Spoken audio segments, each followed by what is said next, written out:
Welcome. So today we are chatting to Pietie Beyers, actor, voice artist, writer, presenter. Thank you so much for joining us on the stream today. And I Thank think you. It's lovely being here. pleasure. I think before we start, just for a reference to anyone watching or listening, we do go way back and know each other from school days, primary school days.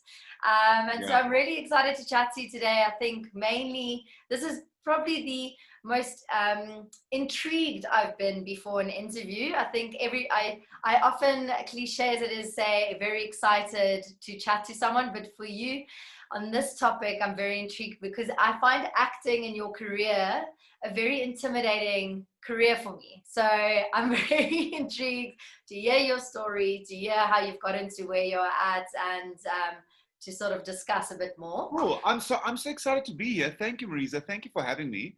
And just as a starting point, I feel very flattered, very excited to be. It's so lucky. Been I've seen streamings, content you've been putting out there, and just the look and feel. It's so fresh, so awesome, and like kudos to you for starting a business this year, which has been such a crazy year. But like I've always remembered you. Speaking of going way back, you were a year above me, but you were always like the cool girl. You were always like the cool girl, like the popular, cool, awesome girl. Well, you and like maybe there were lots of cool people. You were like the cool, so I feel very flattered and very excited to be But here. let's start off before I ask the first question. I did want to address the fact: what's the beard? Is it a Yes, role? Is it yes. a Thank you, thank you. I even feel like almost flattered the fact that you can actually even call this a beard. It looks like I look like one of those, with all respect to literally everything. I feel like I look like a Afrikaner voortrekker or one of those like Paul Creer next. Like I feel like I shouldn't be hat? alive right now. Yes, exactly. I need a hat and a pipe and like maybe I can be on a coin someday. But anyways, I've got an insane beard. It was for a project, a movie project. You were saying earlier that I'm an actor. Thank you very much for the kind words. And I write and I also do some producing. And I was co-producing this on a movie now, but it got postponed because of, well, a few Yeah. different things. It's also just a tough time, a tough year. And but now it's sort of postponed indefinitely. I'm not sure. We might like still shoot some of it within like 2-3 weeks time, but I'm not sure yet.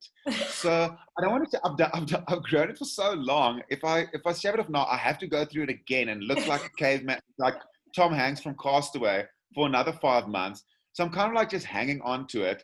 But I don't think my girlfriend's very generous, so she won't say it's not a favorite. But I can't think that this, is really a good look. But anyways, Well, thank be you for. prepared. Yes. I'm prepared. This is all this is all just me being professional. Yeah. And then actually, if you could just give a bit of an update career-wise. I know and we can touch on your movie Skemerson as well, but just sort of, I actually think I lost track. I don't know when you moved up to Joburg. I'm taking it was for career. If you can just give it a little bit of a backstory, Yes. career-wise, and where you're at now. Perfect. So I moved up to Joburg for work, indeed, for like a year contract in an Afrikaans soapie called Binnenlanders. And after that, I moved into the freelance space up in Joburg, making it happen, trying to hustle. I've been learning Zulu, and in Zulu there's a line, Siyapanda, which means we are hustling, we're digging, we're cruising, we're operating. So Siyapanda. And I've been so that was quite, to be honest, that was quite challenging. Like I also told Anneke, I was speaking to Anneke, my girlfriend, who the other day, and I was like, I'm speaking to Marisa, and on stream I'm so very excited, it's gonna be lekker.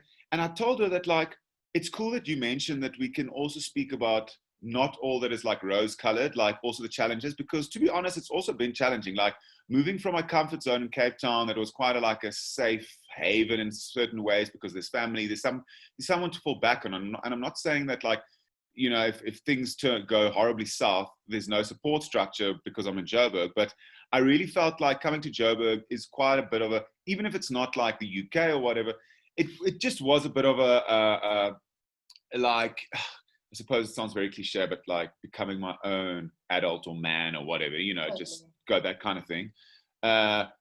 very, very simple things, like even just domestic, like stuff we've got up here that like we have we privileged enough to have a swimming pool, but you know how much shit we keep on having stuff like a creepy crawly, and I'm like, I'm 31 years old, and I know it's like sounds so white privilege, and I'm so grateful to be able to own a creepy crawly, but like that's just a symbol for taking responsibility of lots of small little things in life, which is great because it feels like I've learned a lot about like accountability and things.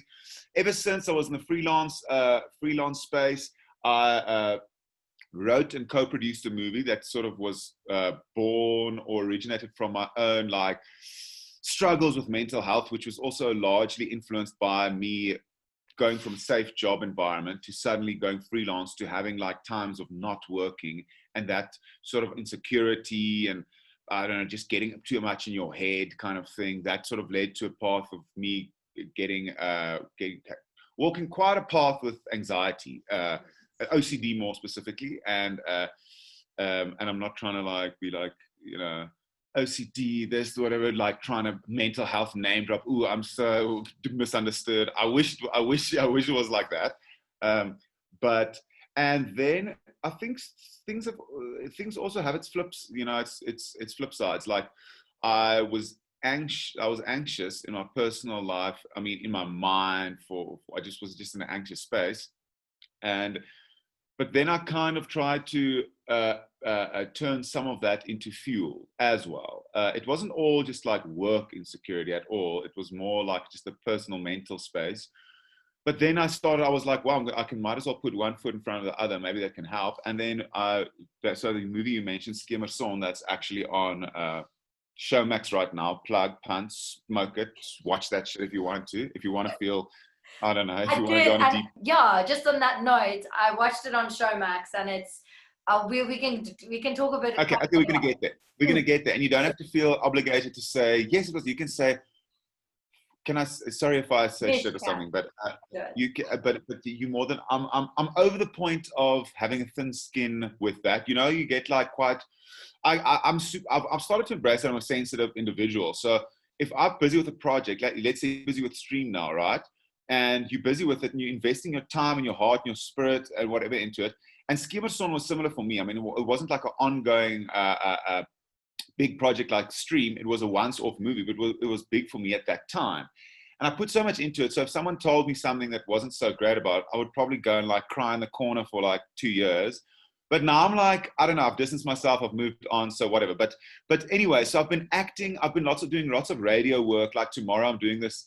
It's like radio dramas. Very much, I work quite a lot in the Afrikaans space, like doing radio. I'm actually on the side, but these are all like small incomes, you know, different income streams to you know.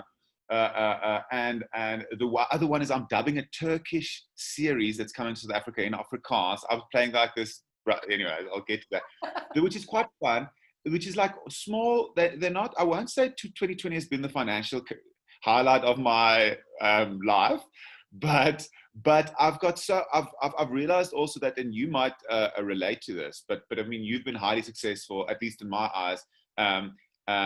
Yes, it's always flattering when people say stuff like that. You're like, oh shit, when am I going to find out about that? But anyways, no, but what I just mean is like I've realized that it's almost like good things come to those who create, and that's what I've started to almost experience, because I've realized like things only happen when you happen. And I started like doing the work instead of waiting for work, because I'm in an industry where we wait a lot, like go for auditions or whatever. But I was like, what if I create the audition? What if I create and not only, I think I've also opened my, like I'm lucky enough to be able to involve with one or two other things like that aren't acting related. Like I'm part of a business but I'm like a silent shareholder more and more. Every now and again, we'll have strategy chats and things on like two alcoholic beverages, which wasn't a great time for it now, whatever. But I'm very lucky to have been kept busy for a while now.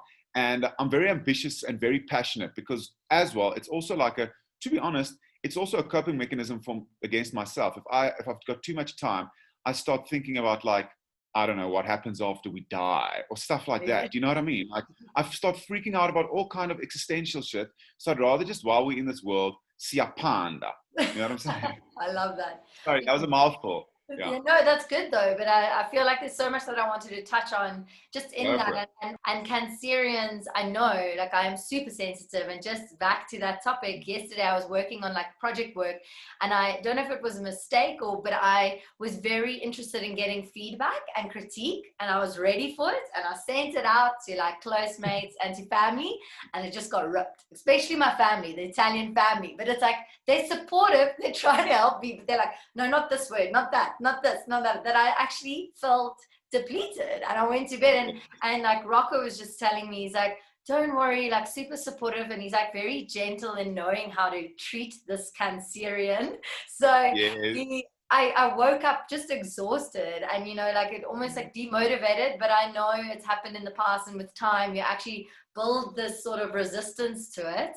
But Yes. I am bad with when it comes to critique. I'm very sensitive to it. You know, there's those cliches about like turn your wounds into your wisdom, and like, you know, you grow through what you go through, which is kind of, I think there's truth in all of that. But I do feel like that everything's got its flip side, right? So being sensitive makes you, oh, fuck, I've got a thin skin and I'm like very sensitive. But that also means you're quite you might be quite in tune and intuitive with people. So you like, it's got a good side and a bad side. And then good for you for being open about it, and actually, you know, opening it up to your loved ones and asking them for their critique or advice. That's already a very like, whatever this is the opposite of stubborn, that's a very like a mature thing to do. I'm very impressed. Good for you. Some say mature, but yeah, and on that note as well, I've recently, especially during lockdown and going through like shitty experiences in life, I've had to look at my sensitivity as embracing it. And I think that like ties in very well with when I was watching your film Skemerson, is like, and but What a deep ride. Yes. yeah, and I want to know. Okay, so maybe before I ask my questions, in with regards to the film, is like just giving those who haven't watched it or haven't, seen Yes. it yet or know about it. If you could just recap on the film itself. So Skemerson, I was shit anxious. I'm not lying. Like I'm not gonna channel that place now, because touch wood, but I'm feeling much better. Um, but like I was seeing a psychiatrist and psychologist, and I was on meds because it really started with me, in parenthesis, losing my job. Losing my job sounds very like I was fired, but it was more like I had a contract of a year and the year came to an end, and I was under the impression, I was kind of under the impression that it's going to be extended, but I wasn't sure. And then it was like, oh, we really like you, but we can't really, you know, keep you for another year. And I was like, oh, well, brilliant. I moved up to Joburg. And but there was also lessons in that. Like I realized that I wasn't, and up until then, I wasn't also, I mean, I was doing my working, but I could have put more work into it. And that really taught me like a lesson to, if I want to be who I feel like I can be inside, and not to get too esoteric, but I know, like, let's say you or Rocco, whoever, you know, you've got like ever forever, like, you've probably in yourself, I think all of us like think we've got something to give inside, whether it's like some light or positivity or empathy or compassion or fucking ideas or whatever it is. And then I think part of our like goal in life subconsciously is to in some way or form give life to that which we feel inside, right? You know, and actually externalize it and share it with the universe or the world or whatever. And I think after that, I was like, oh my gosh, I've got it wrong. Like I've tried to give what I've got inside, and it's been like not rejected, whatever. But I knew I wasn't really working hard, like for a long time in my life, maybe 25 years, maybe more. Actually, like up until about 6 months before I met Annika, like partying was a much more important thing. No, well, I went through lots of shit ever since my family, my parents got divorced, end of primary school, and I was like a suitsinky up until then, and then I was like all over the show, fucking joke and an insecure disaster and everything. But so I think anxiety and me being deep in my mind has always been underlying, and that gave birth to Skemerson. Sorry, this is a very long-winded answer, but it also gives context to the space I was in, and So Skemerson is sort of inspired by true events. I wasn't on the bridge as the character in Skemerson was, luckily, and touch wood, and like with all respect and love to anyone who's been in a similar dark places. But emotionally, I was psychologically, I was in a very deep space, and I just figured out like I want to, if anyone out there is feeling as anxious or potentially, maybe I wasn't really depressed necessarily, but if they're feeling in a space in their mind that isn't somewhere that is pleasant or comfortable or comforting, maybe if I can put, and I wasn't even thinking of a movie necessarily immediately, if I can take this feeling I have and show it to the world, maybe someone else might feel a little less alone or misunderstood, right? And it sounds like, but it's the truth. I was like, yo, I feel, because we've all went through some shit. Like I've realized, like everyone, it doesn't matter who you are. You can have a billion followers on Instagram. You can be good looking, in good shape, whatever. Everyone has challenges. Like it doesn't matter if it's financially, emotionally, spiritually, physically. We always want to, like, it's always, you know what I'm saying? Like we all have challenges, even if it's just I'm feeling sensitive about the project I'm on, right? Whatever, or it can range. And I realized I think there's a space for people to be honest about vulnerability rather than pretend like everything's awesome because my cup of coffee and sunset looks perfect on Instagram, right? That's just a symbol for seeming perfection. And I did my honors in creative writing, or that was one of my main electives at Stellenbosch. And I thought, okay, well, I'm going to put it into movie form. I knew more or less how to write a movie script. I knew I wanted it set in one of the most beautiful places in South Africa. To me, I found that Tsitsikamma coast absolutely beautiful, close to, Plet and J-Bay, that whole section. And I knew I wanted a sort of an anti-hero as, you usually get like let's say, win a date with Tad Hamilton. The guy's like almost perfect. Yes. And then he's got like a bit of a struggle and then it's fine. But like, I wanted a guy that's almost like not a hero, the hero to be, he's not a hero. Like he's quite like the hero's actually very, very much an underdog in himself. So I wanted to make it like a very relatable story. So I'm going to I promise I'm going to keep my answers shorter from now on. But I think what I found very fascinating is just knowing, I sometimes feel like if you know someone in a film, I say this like I know a lot of people, but because of Jan van Riebeeck, I do now watch a lot of TV with people I know, but I feel like you're almost more critical because you know the person, in person. And I found it so intriguing to watch the fact that the version of you that I know is like bubbly, like even your voice notes or even seeing you is like energy and like positivity. Yes. And in this character, my emotions were down, like watching it. It really captured my attention, but it wasn't the Pietie I knew. So for you to have channeled that, I don't know, how long were you filming it for? Like, didn't you have moments like after, like coming off set where you were like physically just drained for completely being in this character?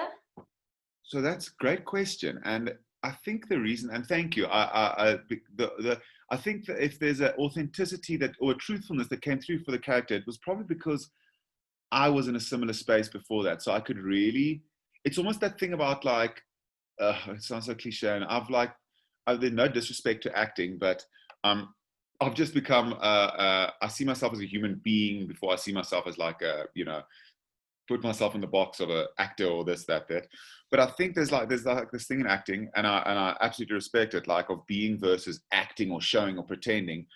And I think that quite helped me because it was, well, firstly, I did that, intermittent fasting, right?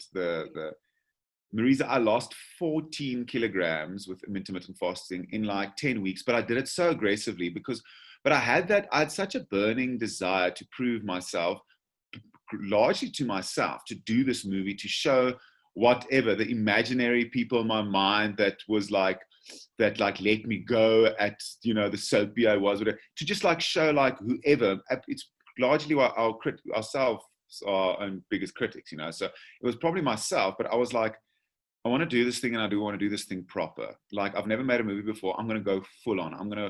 And I was so determined. So I think losing 14 kilograms really got me in that physical state. I was like, there was one stage where I was like, I fasted for like, I think like 56 hours, 2 days before we started shooting.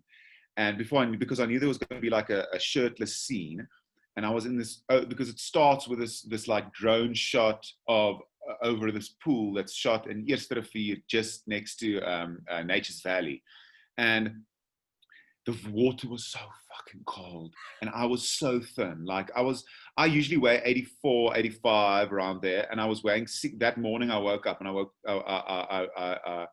I was 60, like late, like 69 kilograms. And I was like, really like my girlfriend's a doctor and medical doctor, as you said, and we'll get to that as well. But later she wasn't like worried. She knew what I was doing, and I was like doing it quite like healthily. But later on, she was like, I think you should take like iron tablets or just some vitamins daily, because I was like on the point of like that where, you know, they say like people who, I think if you've got, I wasn't like on the point of like anorexia, but I could feel like my hands and feet were cold all the time. But I was so determined, and that really put me in the space. And because I was there, in that space for so long. And yeah, I was personally, before that movie, I isolated myself for a long while from the world. Before, when I left the soapy and before really getting on my feet again professionally, there was some projects in between, but like getting myself into like, I was going through lots of things, like harnessing my demons to my chariot or whatever. And so many things happened. I had hepatitis. I stopped drinking and smoking for like a year and a half. Now I'm like, I feel like I'm back to, I feel like I'm the person more close to the person that I want to be, and the bubbly version, but without being like drunk in a club at 3 a.m, and rather like being like, I'll have a drink here and there. But it used to be about that for like escapist purposes or just numbing my mind. And now it's like I have a drink every now and again here and there because I want to be, and I feel largely, hopefully quite often, content in myself. So life's a freaking journey. I don't know how it is for you, but life's a freaking hectic job. But I wanted to actually ask you with the whole acting thing. I was listening to good old Oprah, and she was saying something along the lines of like, when people fail when they chase the dreams that are not meant for them. And I felt that was like, when do you, especially again in acting, I think I always admired the actors because that, again, like we compare ourselves to other people and physiques and stuff. I admire the confidence that actors have, and that I've always been geeky and awkward in front of a camera, stream and all of that. As it's been a lot of things that I've had to get to this point of being comfortable, but I still find that is, how as an actor do you, when you face, even with modeling and going to castings and stuff, how do you keep facing rejection but keep pursuing your dream? Like, how do you know it's not like Oprah says, one is chasing a dream that's not meant for you? I agree. That's a very good question. I just want a quick like pit stop pep talk, and I'm sure you don't need it, but just a quick like, maybe I understand how one feels and how one comes across two very different things. Like, but I just want to say, but you don't have to take it hard, or you can, but the things that you might be insecure about that you've mentioned, you come across excellently well. So just you can take it or don't take it. Like, for instance, in front of a camera, or being like, but these things are weird because it's like we don't see our like, often some of our things, I don't know, like just similar to what you spoke about earlier. Like, I was the most awkward, insecure. I was like, up until pretty much after school, I was so awkward around girls, except if I was drunk, because then I thought I could be myself. Really, you know, I was like, it was too intense for me. I didn't know who I should be, and I was like, but okay, that's on that part. The just thing about like feeling versus coming across, you know, and you're really brilliant at what you do. But okay, so just as a yes, so and yeah, so on that note, it's a good question. You know what? There's a guy that started a company that ad agency, Joe Public, right? You know Joe Public. Yes. So one of the founders, Pietie, I don't know if you know that name. Yes, you know, I mean, you had Butter Knife, so sure you guys know him. I met him. I was at like this talk once, and he spoke, and he said something that I really related to. And he said he doesn't see himself as like an ad man because he's in the ad world, or like a this or that. He said, "I'm in the business of human connection." And I related to that. And that's what I kind of feel like when I was 7 years old and looking in the mirror and feeling misunderstood, or 15 years old and feeling misunderstood. And still now, I feel slightly less misunderstood, but I feel like I'm still in the business of human connection, of trying to find like something that relates, that engages, that makes people slightly more comfortable, that makes me more comfortable, that makes us this human experience more just like kinder to ourselves and less hard on ourselves. And I think acting is one way of portraying that, of portraying a character, of showing someone in some certain way, having empathy for that person, going through a story where people can relate to that and relate to something. I'm not necessarily precious about the medium or the form. Like, I'm not a diehard filmmaker or actor. And the irony is, not the irony is, but I think I love what Oprah said. And on top of that, what I would like to add is that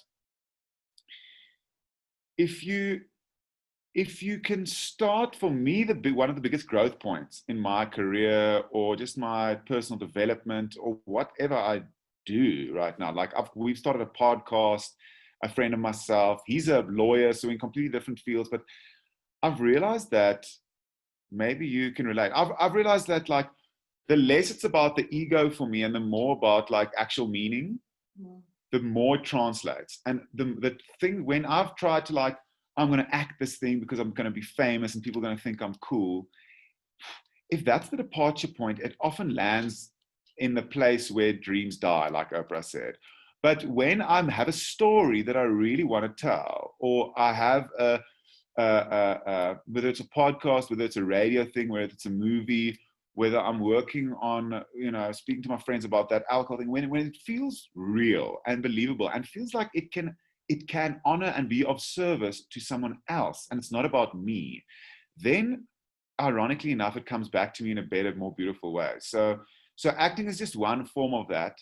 And because I've had this thing of like, but there's also an ego thing in it. I think part of me feeling misunderstood when I was younger felt like, I remember, by the way, and I don't think I've told this, actually, I remember, listen to this piece of personal fucking testimony I'm going to tell you right now.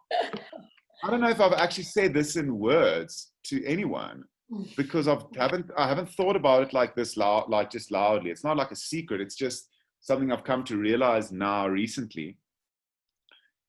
It's so interesting how things are propelled often by our experiences and our wounds and our whatever, experiences. So like, I remember in your year, you guys had a very strong year, especially with like sport and stuff. And I was in such a confusing space, such an insecure place.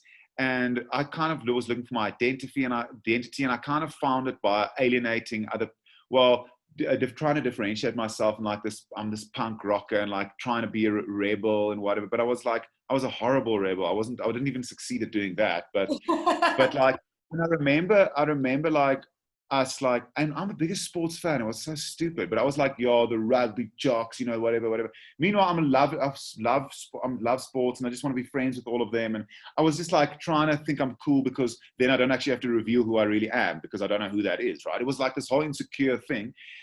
I remember on Binnenlanders, I'm not even joking. Part of why I was on Binnenlanders and why I'm so glad, because I thought if I'm on Binnenlanders and I make my character quite friendly and quite passive, then somehow, somewhere, some of the people that thought I was an asshole, and I thought like portraying a nice character will somehow paint an image in people who might have known me, even if it's just in their periphery, like, oh, that guy can't just be bad because look, he's playing a character that's kind of good. So it's very weird how things we've sometimes propelled by things that hurt us or things we want to prove to ourselves or whatever. So it comes from different places. I think there's like this, for me, I feel like deep down at my core, to come back to Oprah, I think the dream of human connection and empathy. And that's why the learning Zulu is such an important bridge for me. Like, and has been something that is, when we braai one day with you guys, we can have, I'm not like an advocate, I'm not going to sell it to you like for an hour and do a speech or a PowerPoint presentation on why we should all learn Zulu, but it's been quite amazing because it speaks to my essential need to connect with people and make them and myself feel a bit better. Not that life's one big suffering, I just think that like make us feel comfortable about the things we feel uncomfortable with and be a bit less hard on ourselves. So I think lots of it is one big like fucking leopard crawl bushwhack towards empathy. The last question that I actually had was one that I wanted to know if there was a sort of catalyst in your life that influenced a complete change in you. And I know we've spoken about a few incidents or a few sort of periods of your life and insecurities, but if there was a sort of, or even a failure that you went through that you believe has brought you to the success of where you are today.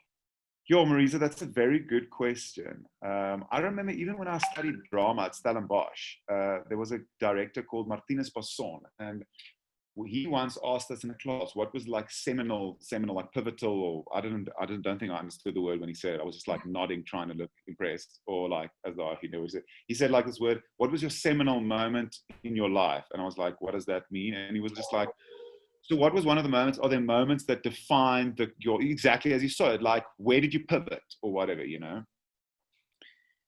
Yeah, there's so many. That's such a good question. That's an absolutely brilliant question. It's something that fascinates me. I think there's a few. And I think one of them, and it's also like some of them are very personal and shapes who you are in your personal life, if I can say that. I remember like I was like 5 years old, and so I've got an anxious, I'm like seem super casual and super chill and happy go lucky, but that's probably also like, nowadays I try and be like that, but it's probably also because in myself, I'm so hard on myself. I never want to be anyone to experience that hardness. So I'd rather be soft on other people because that's how I want to be nowadays. I'd like to be kind to other people because I'm not always so kind to myself. Yeah. And I'm not looking for sympathy or this is not it. I'm literally just saying how I often feel. And so I've got like this thing of like sometimes obsessing in myself about me not like doing things exactly right or being the perfect person or fucking whatever. And I remember, so that obsessive kind of thing has always kind of been there, of like freaking out about something in myself, feeling like about like irrational things often. Like for the first 5 years, and this is going very deep now, but for the first 5 years in my life, I remember like not being able to fall asleep at night because I would freak out about the fact that we need to die one day, right? And yes, and I would like lie in bed, and I think that's a thing that all of us have thought about, and it's like a weird thought, and some people are more at peace with it than others. And I've had like, I was almost dead in the womb, there was a whole story, and maybe that had an influence, Cancerian, jobless, like I don't know, all of the esoteric stuff, with all respect, but I used to, so I couldn't, and then I just couldn't fall asleep. I would think about, how does infinity feel? It was fucking heavy. And I would try and imagine, how would infinity feel of not having my stream of consciousness here, right? And it was so overwhelming and so fearful. I felt so fearful and so anxious and so freaked out. And I remember we were at Kleinbrak, which is close to Mossel, like George Mossel Bay. And I went to wake up my mom. I think I had like my first anxiety or panic attack, basically. And I went to them and I was like, listen, I'm freaking out. I don't know what's going on. And they were like, and my whole family woke up and came up and made like tea and coffee, like at 11 at the night. And we all sat at the kitchen table and they started telling me about, maybe there's something after we die. Maybe there's this idea of a nuwe lewe. And this idea of a nuwe lewe, of like, and I think maybe that has to do with also like second chances. And if you feel bad about something, there's always a nuwe lewe. Like you can always, there's hope, you know? there's hope. Like if things are shit or you think things are going to be shit, like it isn't necessarily the doom and gloom that you can imagine in your mind. Whether it's death, whether it's whatever, whether it's you feeling misunderstood at school. And there was always this thing in me, like ever since, like I remember in high school when I would like take a bath or shower and I'd come up and I'd look in the mirror and I'd be like, wow, I promise you, I would look in the mirror very literally and I'd be like 15, 16 years old. And I was like, fucking, it was like a Tuesday and I'd feel shit because got like so drunk over the weekend because I actually can't really speak to girls and I feel so insecure and I don't know who the fuck I am, but I know I've got something in me that is good. So I always felt like a limp golden retriever, you know, or like with a golden retriever that has was like picked or something. So I'm like skittish and bite people when they come too close and for like a fucking weird golden retriever. And then I was like looking at myself in the mirror and be like, one day you'll see. Well, like one day they'll see because you will see. And I kind of had this faith in me. And I think so that's just to touch on like one of them, but I think there are these big moments, and I think it starts often with like a big emotional, spiritual, or psychological breakthrough or realization or breaking point. And it's not necessarily it's not necessarily like something that happens in the business or academic world, but it often has a ripple effect on everything, including that, you know. So I think I was kind of like, that helped me to go from just a place of like being super anxious in myself and freaking out to considering that maybe things can actually be quite cool. Just on a very like just giving hope and positivity and the light, giving the light a chance.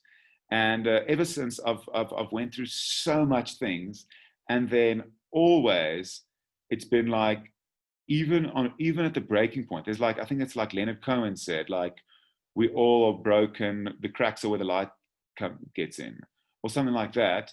And it's like, oh wow, because those are the things that have provided me with the tools for empathy.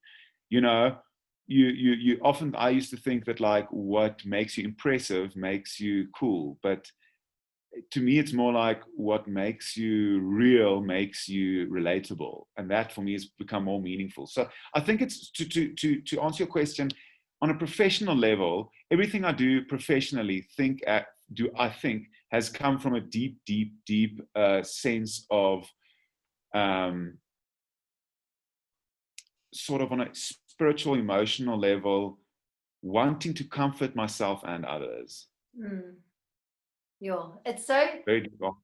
Yeah, but I love that. And I almost like, again, going back to whether it's a Cancerian thing or whether I feel like we had similar sort of struggles, personal struggles that we went throughout schooling. But I had those moments when I was also very, very young. In fact, I remember the couch that I was lying on at my parents' house, and I've got this photo of myself still lying on this couch. And whenever I look at myself lying on the couch, I remember the thoughts that I'd have if I had to close my eyes, and I'd have this complete feeling of anxiousness and shortness of breath when thinking, what is the world? Who are we? And what else is there? And it would also get me so much like this. And I was young. I was battling with my mind to stop myself from thinking it, but at the same time teasing myself, torturing myself to think that, to feel this. That's exactly the right word. Teasing and torturing yourself. It's this weird, it's like this little voice. It is, that's what anxiety does. It's like, let me get in there. What about this? What about, and the moment like I've learned, like anxiety, for me, anxiety is not about, and I love what you do, by the way, and stream. And this is, I think it's going to become a very powerful platform. That's my, like, just intuitive feeling. And I think, and some people are going to take it more professional. Some people are getting more spiritual, and that's the beauty of it as stream, you know, welcome. So for me, and just a quick thing on anxiety or whatever, I've started to realize it's not about the content. So if you worry about what's going to happen after death, or you worry about, and is this good enough, you can go on for ages. The content will never resolve itself, because you can think about anything up until a point of irrationality and where it freaks you out. It's about the fact, for me, it's realizing that I've got a tendency of being anxious. And when I get anxious about something, rather letting the anxiety go of trying to resolve the content, because anxiety in its nature, is taking life, well, OCD, at least mine, is it distorts and changes reality. We'll deal with reality when we get there, in reality, with people. We don't have to solve who we are and the universe and the infinity in our minds, because you can't. It's a mystery. Totally. And yeah, just to end off on that note as well, I think especially with what's actually veered me away from the things that I struggled with in high school, etc. Some of it I might feel like I've overcome. Some of those insecurities are still there, but I almost feel like bigger things have happened and bigger issues have happened. And that's where I wouldn't say welcome challenging experiences, but in hindsight, everything that I have gone through, I've very much valued and seen the good that's come out of it. And that was a big stream, was like, how do we talk about things that have been particularly a struggle, but in essence, that is the reason why you're getting to your success, or that is what you need to get through. And I think, yeah, if I look back to certain things that have happened in my life, and it was super painful, and I'm an emotional person, and I can like sit with emotions for days and like torture myself with it. But that, as soon as something bigger happened, and I'm coming from someone who's never lost a parent or a sibling or a loved one. And I mean, and again, I know we can't compare pain, but even just the way I handled what I went through was still my biggest learning for growth in getting me here, that I'm value. I say that until the next traumatic thing happens, and then I crumble and say, I can't make it, I'm not strong enough. But I suppose good for you for not being stubborn and taking on the learnings or the lessons, you know? I think that's the other cool thing, is like, I suppose you could have, it's like, become bitter or become better. It's like you chose to get better. Well, in a way, I mean, it doesn't mean you're not wounded, you don't have emotional scars, but like, good for you that you're not like, screw it all, I hate people, I don't trust anyone. Like, and I'm not judging people who are like that. I'm just like, yeah, I think like good for you for harnessing your demons to your chariot, you know? No, Don't you feel like, you've been so kind and generous to ask me all these things. I just would like to ask you, don't you feel like that because and we all have our own experiences, we might speak to another person that was, let's say like someone like a mutual friend of ours, or someone that like I really like, we don't have so much contact anymore, Basil Spinalis, and you know, that you might see more often. Like I'm just speaking of like people in general now, someone that one would think is like super happy, easy, nice. You never know what other people go through in their mind. Some people are open, and I'm not saying Basil is deeply misunderstood, not at all. He might be as happy and as nice as we think he is, you know, just like cool. But like, don't you think that for everyone has their own individual experiences, and don't you think like your deep emotional experience of growing up, whatever, that was like almost like let's say a well as in that holds water, right? And you've always been a deep well, perhaps. So you were like, I know I'm going to stuff up this like made up metaphor, but like, it's almost like you always felt deeply, and at the beginning you felt deeply, so you had like this appetite for feelings and things, and it was so overwhelming, so it was difficult to make sense of all of it.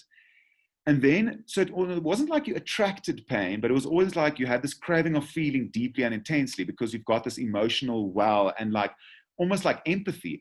And then the life gives you all these lessons. And now it's almost like all those experiences have given you, as Marisa, that well, made it so rich to, in stream in your personal life with people, be able to empathize and really connect with people on such a deep level, because you've went through so much shit. And to everyone, like the listeners, I'm sure that whoever's listening now, watching this now, they have their own struggles. Like, fuck, man, like, power to you and empathy. And it's not always easy, but daar's 'n nuwe lewe. There might be new life. That's what I've learned. Like, there might be better times, there might be growth. And look at you and Rocco. I mean, like, you literally looks like you guys are glowing. I'm sure nothing's always just easy, I know. But like, good for you. And I just want to thank you on that note. Like, you've always been very kind and generous. And even though you felt when I speak of like kindness and generosity, I just got goosebumps, because it's like, I really appreciate kindness in people, because I think like I've needed that lots of my life from myself. So I recognize in other people. And I'm sure you've got your own insecurities, like, oh, I wasn't maybe kind to this person, then I don't know. But the way I've like experienced you, you've always been very, very warm and kind. And I really appreciate that. And thank you for this. I appreciate it. Thanks so much. And it was awesome chatting. And I'm sure we'll do it again soon, as the brand starts to develop. Yeah. All the best. Thank you so much. High fives. Much love to Rocco and Enzo, your dog. And we'll chat soon. Thank you very much, Marisa. Cool. Cheers. Thanks.